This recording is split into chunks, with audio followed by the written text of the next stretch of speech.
FPS drops can severely affect your gameplay in Valorant. Understanding the causes and impacts is the first step towards a smoother experience. First, verify that your system meets the minimum requirements for Valorant. Adjust your game settings accordingly to optimize performance. Outdated graphics drivers can lead to performance issues. Make sure your drivers and Windows OS are up to date. Let's dive into the in-game settings. Lowering certain graphics options can significantly enhance your FPS.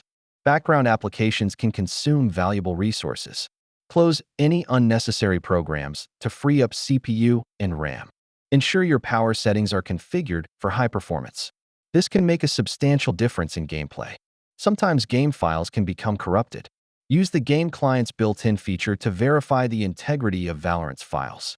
Lowering your resolution and tweaking display settings can help boost FPS at the cost of visual fidelity.